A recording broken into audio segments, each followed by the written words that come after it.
The AMR Forum series of virtual lectures that we have been running in the afternoon UK time, usually on the third Saturdays of every other month, but obviously not this month. We expect the session to last for about an hour and a half. The lecture itself takes 30 to 40 minutes and will be followed by Q&A. I'd like to introduce our speaker today. Dr. Maryam Sani is a fellow of the Royal Society of Chemistry and a chartered chemist. Her career spans over 3 decades in education, leadership, and research in both the UK and Saudi Arabia. She is widely recognized for her advocacy and dedication to enhancing representation and engagement of women in STEM fields. Dr. Sani founded ABS Education Services, assisting students, families, and educational institutions with career guidance and support through the university application process. She serves as an active UK STEM ambassador with a particular focus on women. In 2022, she was appointed as the education lead for the Space Prize Foundation. Finally, she leads the Space Education Curriculum Development and delivers space education training to teachers in partnership with UNESCO. We are honored today to welcome Dr. Maryam Sani to the AMR Forum to talk about disrupting stereotypes through STEM education. Welcome to the AMR Forum, Dr. Sani. Over to you. Thank you. It's such a pleasure to be here. I'd like to share my screen, if that's okay.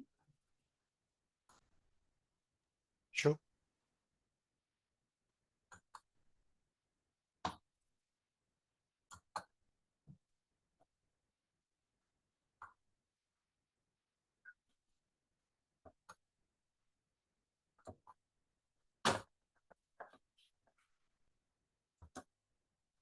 Okay. Bismillahirrahmanirrahim. Okay, so thank you so much for inviting me. It's a pleasure to be here today, and I hope that you'll find what I have to say interesting. So the first thing that I want to, obviously, I believe that everyone on this call knows what STEM is: science, technology, engineering, and math. But what I want to stress is that my journey didn't start with STEM, because STEM, the acronym, was only introduced in around 2010. So I am a chemist, and I want to just go back a little bit to my early childhood, I'd say, to give it some context to how I got to where I am. So the first thing is that I always think about our plans. I think all of us, we plan to do things. We think, oh, I'd like to do this, or I'd like to do that. And we set forward a plan. But center and foremost in my life is that I believe that everything I do has already been planned, not by me, but by Allah. I was born a Muslim, like all of us, but I was brought up a Christian. My parents were Christians. Although they were not typical Christians either, because my father was a Unitarian. So I was very much conditioned to believe in one God and trust in one God. And that actually served me later when I did, alhamdulillah, revert to Islam. So in terms of the plan, I know the first part of the ayah is not so relevant, but the last part is, you know, we plan, but Allah plans, and Allah is the best of planners. And He has planned for me things which I would never have planned for myself. There are 2 photographs here, which are very, very, very important to me, because as a child, I'm the youngest of my parents' children, and the first photograph there is not the actual photograph which I'd like to show, but it will give an idea of why I even became a chemist. When I was about 3 years old, I used to live on a street in the town that I was brought up in, Burton-on-Trent, and on the corner of the street there was a chemist shop, and we used to call them chemist shops back then, not pharmacists. And these bottles are tiny compared to the huge bottles that I used to see in the shop window of the chemist shop.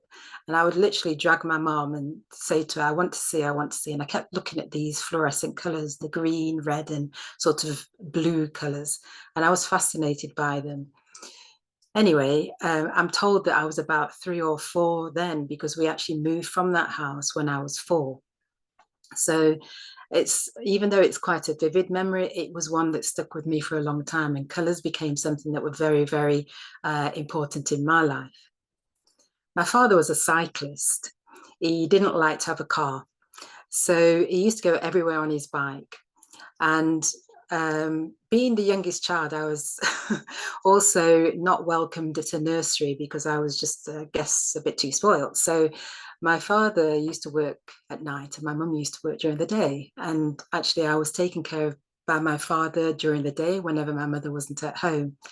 And whenever he'd go out on his bike, I would be on his bike with him. So basically, I tried to think of my child as the view from the crossbar, because I'd sit on the crossbar of his bike and he'll take me wherever.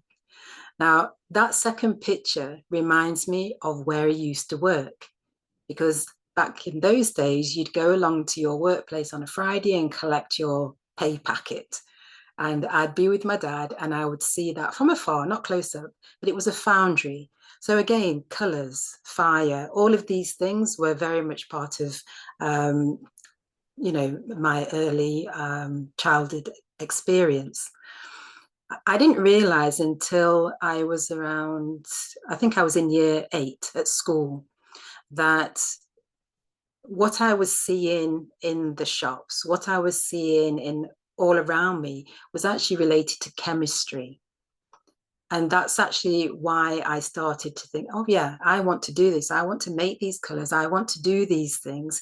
And so chemistry became very important to me, although I was better at math.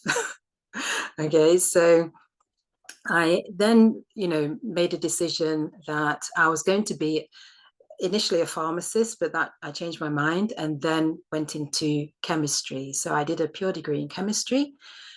In my final year, professor asked me, what am I going to do after I finish? And I said, well, I don't know. It's just that I want to stick with chemistry. And he said, well, the only way that you can do that is to teach it. In actual fact, what he wanted me to do back then was to apply to Harvard to do a PhD, because at that time you didn't need a master's degree. You could go straight from undergraduate degree to a PhD. And I just thought I thought it was bizarre, because I mean, I'd only gone 35 miles down the road to go to Polytechnic. I wasn't going to go across the world, and so I decided I would, see what teaching was like. And so I went to Leicester University. And this is where challenging stereotypes started for me, because already I was one of very few people of color in my town who went to university. And the stereotypes which I faced didn't affect me, because I was conditioned by my parents from a young age to believe in myself and to go for what I wanted to. And essentially what I say is cut out the noise.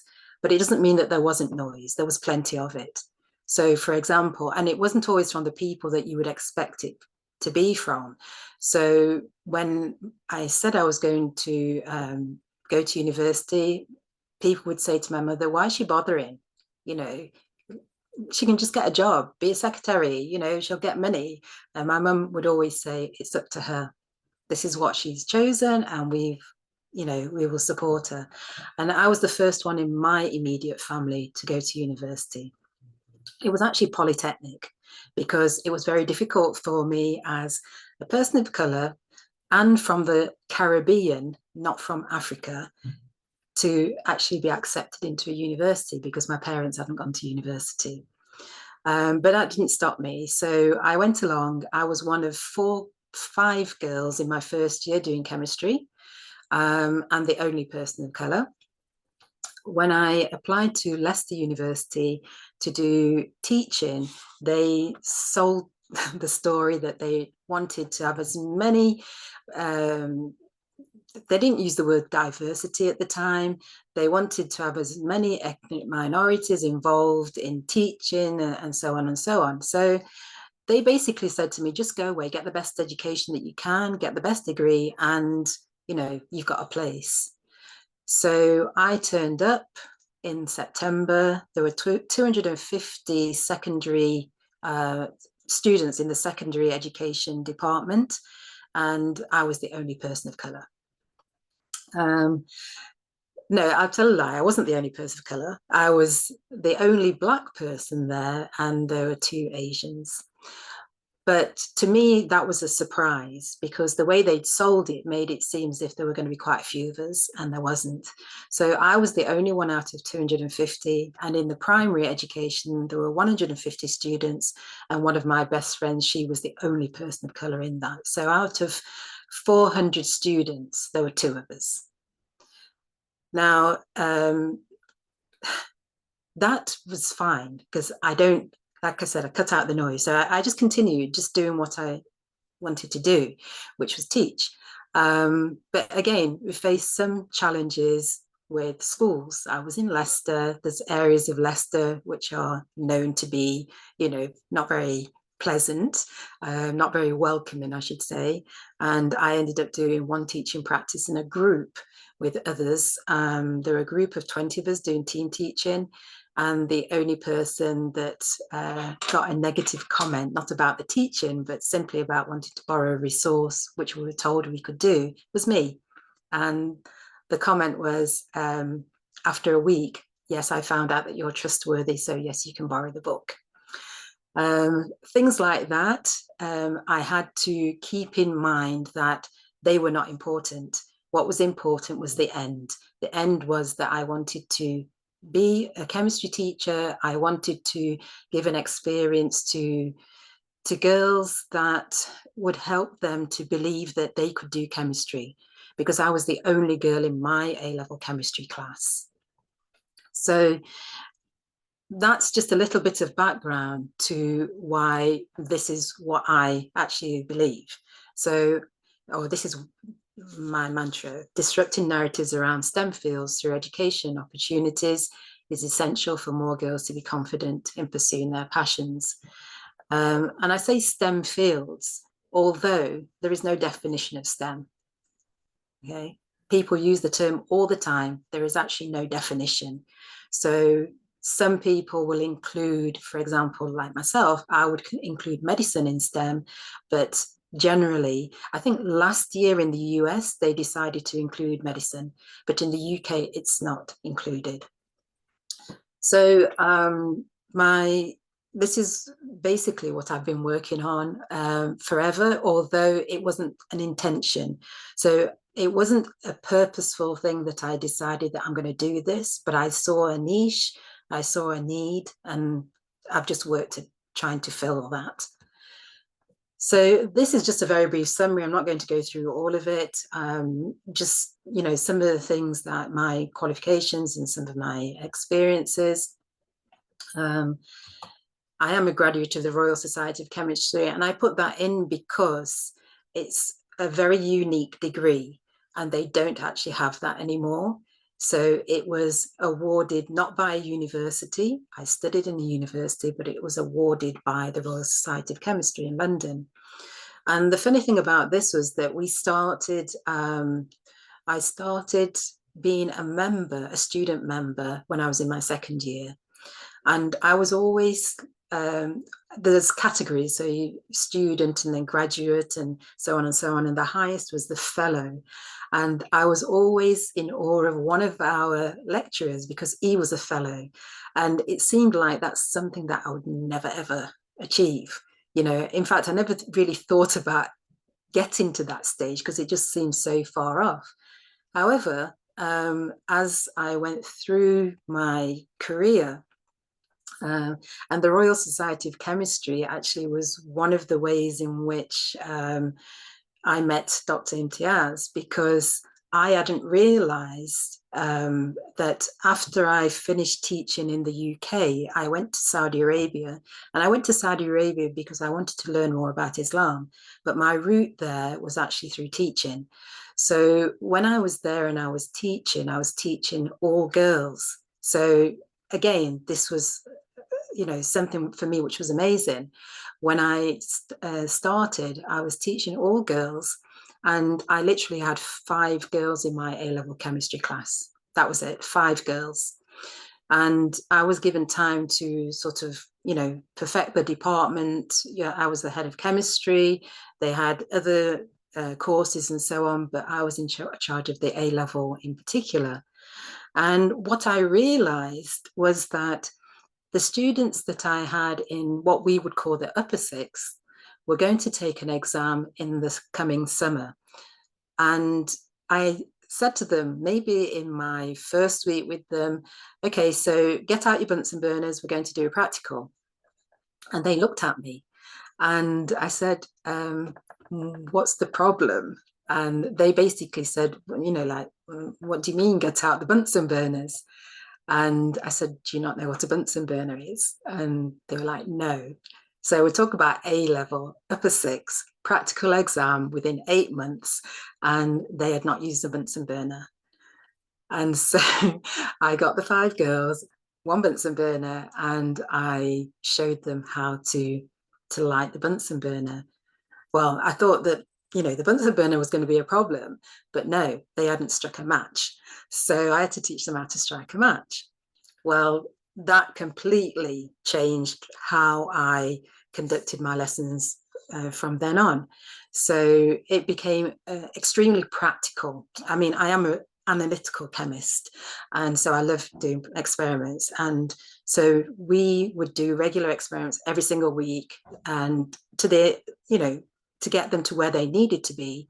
But it didn't only get them to where they needed to be, it also spread throughout the school that, oh, they're doing experiments. And this is not the main focus of my talk, but just to give you an idea, I had 5 students in my first year, and in my 5th year, I had 23 students doing A-level chemistry, where the maximum was 20, but I couldn't let 3 of them, not do it because they wanted to.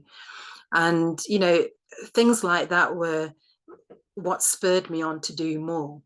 When I went to Saudi, I actually went for 2 years. But because of these experiences, and the payback for me was that I learned so much about Islam by being in the school. It was an international school, by the way, and the girls that I'm speaking about, they were all international students. They weren't Saudi students.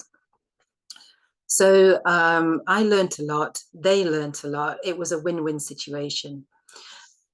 But after 5, nearly 6 years, I moved from that school to a Saudi school.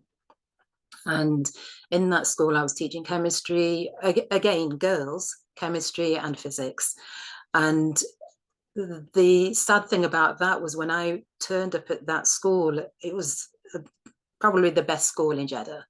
I found that the girls didn't have enough background in sciences in the English section.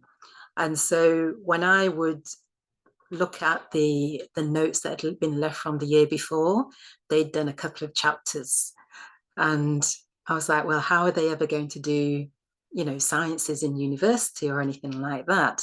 And the plan wasn't for them to do it. They always left and did art subjects.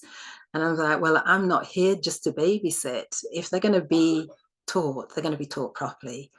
And so I made it my mission to get at least one of those girls to study chemistry in university. But more so, it was my mission to get them to enjoy and understand. So again, we took a very practical approach. For difficult subjects, I never told them the topic. And that was quite important because they were afraid. Girls are afraid of chemistry a lot of the time. And, the idea that they can do chemistry and be good at it was really not something that, sat well with them. So I would have to celebrate with them every small win, every time they achieved something, it would be made sort of really a big thing of it, so that they would be inspired to do more. And after about 4 years, four years, one of the students said that she wanted to study chemistry, and she went to the States and she did study chemistry. But what was also interesting was that every student, not just in that school, but in the previous school, who was interested in sciences, wanted to be either a doctor or an engineer. They never thought about any other professions. Those were the only two. And I found that a little concerning. So I got the opportunity to visit MIT. I was invited to visit MIT and see what the possibility was of organizing a camp, not a camp, but an event for girls. And so what I did was I went along to MIT, and it was quite amazing because America's not my favorite place, but I went because who says no to MIT? So I went along for 5 days, and everything from where the students would eat, where they would sleep, what do they need. They were so concerned that everything would be perfect if we were to do this camp. For me, it was a great experience because I got to go into so many different lectures, to meet so many of the different professors, and even have a breakfast meeting with students in Thailand with one of the professors. So, you know, it was great for me. But what was really touching was just the fact that they wanted to support these girls by giving them an opportunity to have this camp, which was about mechanical engineering. And I just want to point out that until 2005 in Saudi Arabia, girls were not allowed to even study engineering. There were no engineering courses for them. And only one university opened a course which most girls didn't actually apply for, certainly not Saudi girls, because it was too new. Engineering was still a sort of a male subject as far as they were concerned, and many of their families. So I co-organized this event, and it took place at MIT in 2010. And I sent 6 girls with 2 chaperones. I didn't go back with them, but I just sent them.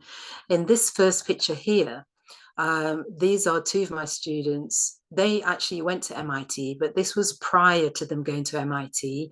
The professors had come over to Saudi for another visit, and I'd asked them if they would visit our school, and they said yes. So this was as making marshmallow structures on a day with professors from MIT. So they did that, and this photograph here at the bottom is actually 2 of the girls planning their Rube Goldberg project. So the girls had a project. It was a 2-week event. 1 week they would take all different courses, trigonometry and so on. And I, by that time, was the program director of the school. I was no longer teaching. So we had organized for them to take additional courses so that they would be prepared to be able to actually attend this summer program. So it was called the Saudi Women in Technology program, but it ran side by side by the Women in Technology program, which is something that MIT ran every year for students in the US. So here they were using all kinds of different skills to build this project, and the aim of the project was that it would be 20 steps to raise the Saudi flag. Okay, on another day I would show you more, but I don't have enough time today. So this was one of the things that we did. And just going back to the Royal Society of Chemistry, when Dr. Imtiaz was coming to Saudi, she contacted them to find out if there were any other females from the Royal Society in Saudi Arabia. And I was surprised to find out that I was the only one. So this again was something that was new to me, because I don't think about what the people are thinking. I just do what I'm doing, if you know what I mean. And so we were in touch, but the first time that we actually met was after this event, this Saudi Women in Technology program, where IFAT University hosted a conference where the professors from MIT and the students and myself, we all presented. And so that was kind of like a real sort of highlight for me, that we'd managed to achieve this major task all in the space of about 10 months. And that, you know, so I'm really happy that we did that. And then those girls came back and became ambassadors for the other students. And I like to tell this story because one of the students who attended, she was very shy, but we used to have our students do a graduation project, and she decided that her graduation project was to teach other students how to do this Rube Goldberg project. And she did that. She trained those students herself. They did their projects. And she actually got a scholarship from Queen Mary University to study engineering. Genetic engineering is what she wanted to do. And they actually gave her a scholarship based on the fact that she had done this work, which was absolutely fantastic, with other students. So it's things like that which keep me motivated, keep on trying to get the girls to do things that they don't believe that they can do. We also had a robotics team in our school. You can see the back of the girls there with their hoodies, and they called themselves Daffers because the school was Darafika. And we had students who were gifted and students who were just, what's the word? They weren't necessarily gifted, but they were hardworking and enthusiastic. And so we had a lot of opportunities. We created opportunities for them to showcase what they could do. And that included having students win places in ISEF, the International Science and Engineering Fair in the US, on more than one occasion. So Saudi decided that, well, they didn't just decide, but they planned to have their own people, the Saudis, take over most jobs. And this had been looming for about 10 years. Before I left the UK, and when I'd just finished my master's degree, I had planned to do a PhD. One of the barriers I faced was my employer in school. And so it was a good time for me to leave. And that's when I went to Saudi Arabia. I decided that I would go for 2 years, then come back and do a PhD. However, that was not the last plan. And I stayed there for well over 20 years, doing what I was doing. And when I knew that, you know, sort of the end was nigh, you know, in terms of staying in Saudi, I kept thinking of what will I do in order to let people understand what's happening there. Because whenever I came home, and I used to come home every summer, people would be like, oh, you're in Saudi. They had all kinds of negative stereotypes, except that when I told them things, they'd believe me, and that was it. But that was like one person at a time.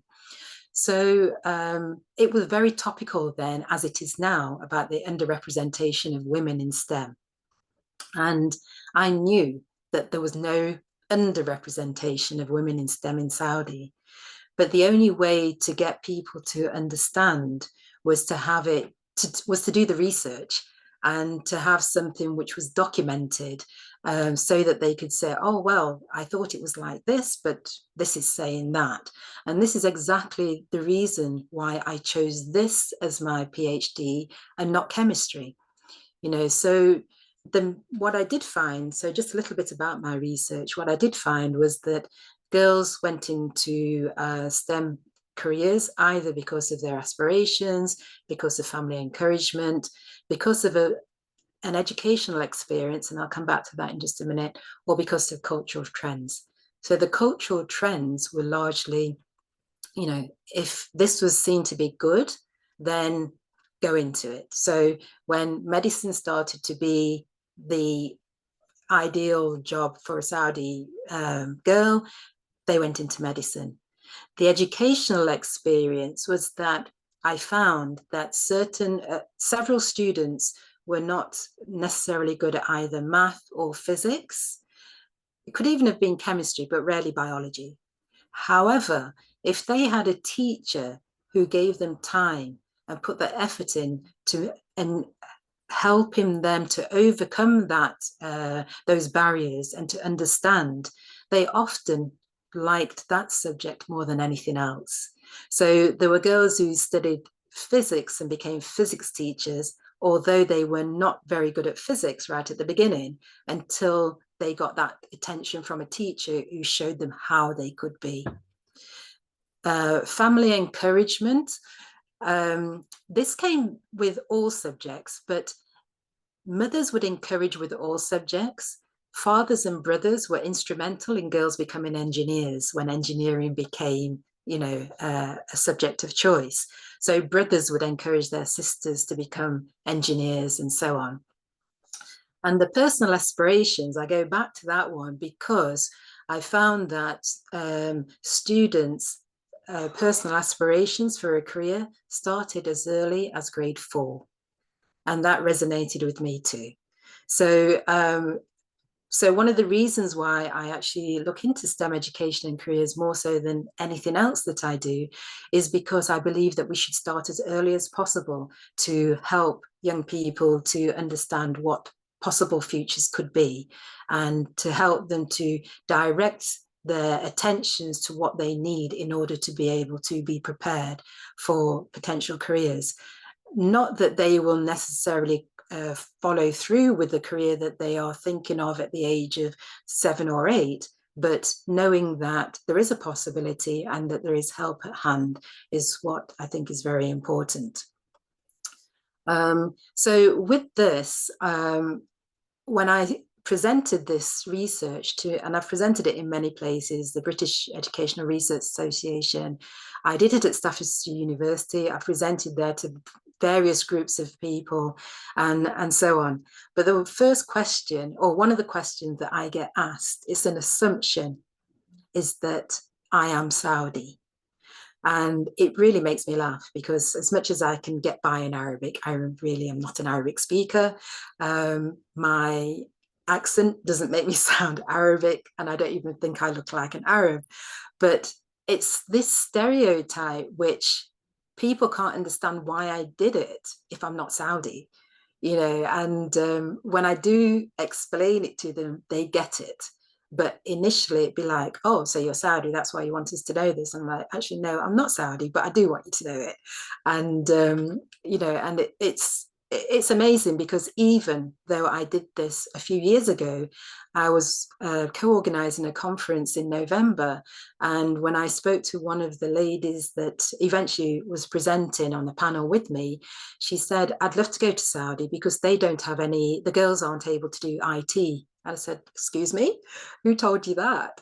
And we had a long conversation. She's like, I had no idea. I said, read my thesis, but people assume, these stereotypes that we as Muslim women are oppressed and, we can't do these things. Whereas what I'm actually telling them is I've never, ever been in a country, I've never been in a school where 99% of the students went to universities. And that was my experience in Jeddah.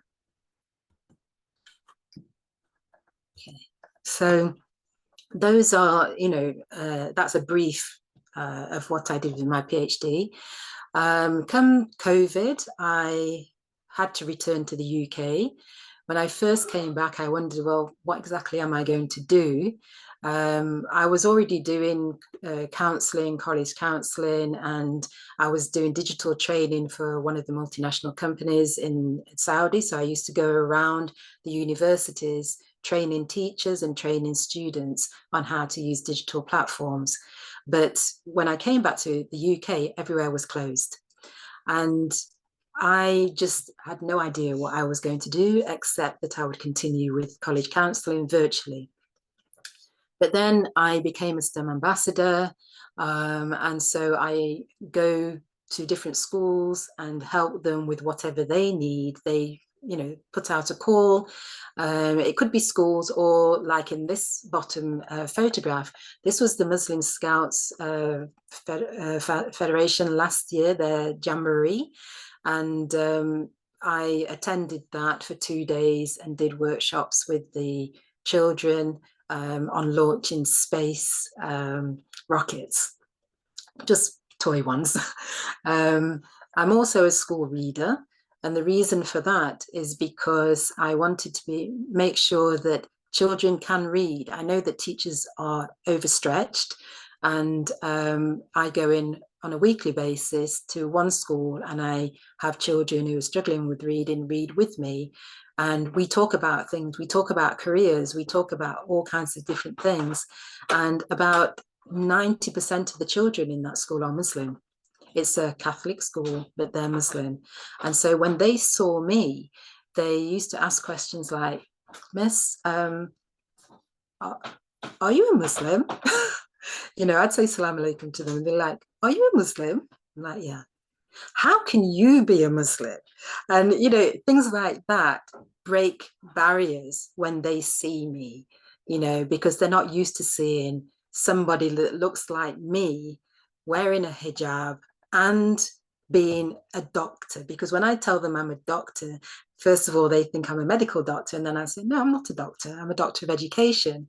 And one little girl last year, she said to me, just before the end of the year, she said she didn't want me to leave. I wasn't leaving, but it was the summer. And I said to her, why? And she said, because she learned a lot from me. And I'd asked her previously, what does she want to do? And she said, I want to be one of those people that, those writings where, in Arabic, she didn't know what it was called. It was calligraphy. And I said, you want to be a calligrapher? And I said, that's the name of it. And she said, yeah. And then when I was about to leave, she said to me, I do want to do that. She said, but no, I want to be a doctor of education. And I said, why is that? And she said, because I want to be like you. And things like that. It's not because I want everyone to be like me, but it just shows the influence that we can have on children and young people if we just give them the time. So in this middle photograph here, this is actually a friend's daughter, but we're at the Big Bang Fair because every year since I've been back, I've been a volunteer at the Big Bang Fair, where we have access to around 20 to 30,000 children and their families. And sometimes their families and sometimes their teachers. And again, I get to speak to children and ask them, what would you like to do? I'm always on the careers side. I ask them, what would you like to do? What are you interested in? And sometimes they say, oh, like last year, I asked about space more so than anything because I'm the educational lead for a space foundation in the US. And the girls would say to me, yeah, I was interested in space, but it's not possible for me to work in the industry. And I said, well, actually it is. And then we get into all kinds of conversations and, I'm able to point them in the direction of where they can do something in the space industry, but not necessarily be an astronaut because there are very few astronauts compared to all the other roles. So this takes up quite a bit of my time apart from my own business. But aside from that, I'm a mentor. I am a mentor with Mothers, Daughters, Sisters, and we mentor girls in Ghana. I also mentor girls in Tanzania. And at Staffordshire University, we have our own mentoring group. And so I've mentored not just girls, I've mentored boys as well. And I'll just stress that even though I do focus on girls, I don't eliminate boys. It's just that boys tend to be more confident, even when they're not that good. But girls need to be almost perfect before they'll believe that they can do something. Other things that I've done, and since I've been back, I've been involved in organising conferences, the Middle East Thought Leadership Forum in particular, we've done for 2 years. There's Dr. Imtiaz with me at one of them. In the last one in November, I was able to speak about my research. And the reason, as I said, I wanted people to know about my research, but I also wanted them to know, I also wanted the Saudi government to know about my research. And, you know, as I said, Allah plans, He's the best of planners. It's very difficult to get to the ministry. But subhanAllah, a friend that I used to work with works with an organization which is linked to the ministry. And she said, we're doing some research about the UK and we don't know anything about the UK. Can you be involved? So I helped them with that research and, of course, cited my work. And they had to give a presentation to the minister. This was about 3 years ago. They had to give a presentation to the minister and his team. I was on Zoom, she was on Zoom, and the third person in the team was actually in the room. There were around 40 people on that in that meeting, and we sat patiently waiting for an opportunity to speak. And they didn't notice us because we were the only two on Zoom. And then she just said to me, you know what, open your mic and speak. And I said, I can't do that. She said, yes, you can. So I did. And I opened my mic and I just said, excuse me. And the minister stopped and, you know, he called me by name. He said, what would you like to say? And I told him what my viewpoints were based on what I had researched. And he actually said to me, it's the first time that he's received a piece of research with citations, which to me was a bit alarming, but he was also very welcoming. And so Allah allowed me to say what I needed to say in a forum that I never thought I would ever have that opportunity, you know, to say. I've worked with the ministry before, but I'm not there anymore. So it's very different, you know. And so they learnt about what an outsider who was inside learned about Saudi Arabia, learned about education, and I was able to put forward several suggestions. I know I'm running out of time, so just the last things. So as I said, I work with Space Prize. It all started because I love research and did some research about an app which would be good for children, and got headhunted after that. So one of the things that I did was I worked with them on this curriculum, the space education curriculum, which is freely available for anyone to access. I chaperoned 6 children who won a prize to attend the AIM Higher Gala, which is the 50th anniversary of Apollo 16 landing at the Science Museum in London, which is where we met 13 astronauts. That was back in 2022. And I currently run some workshops for 25 teachers in Rwanda. I do it virtually, although we're trying to get it face to face. And that's been in collaboration, Space Prize, with UNESCO. Recently, I was appointed as a board member at Northumbria University. And again, I love things like this because it's not about, it's about having an opportunity to say the things that I think need to be said. And they're not just based on my opinions. Everything I do is research based. Okay, I will stop at that. Thank you so much for listening. Thank you very much, Dr. Sani, for this great presentation.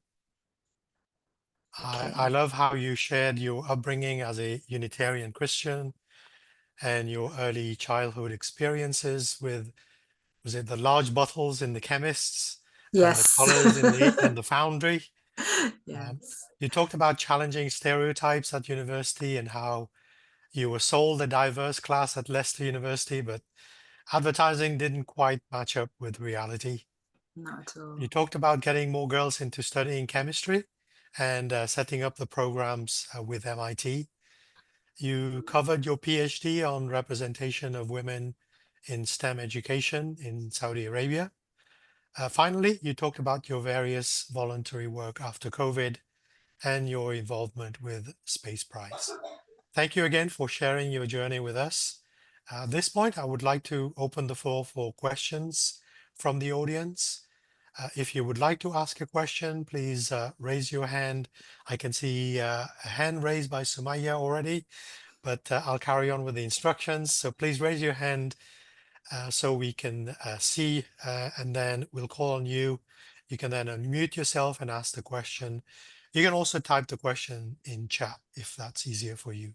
So if I can ask Sumaya to come off mute and ask the question.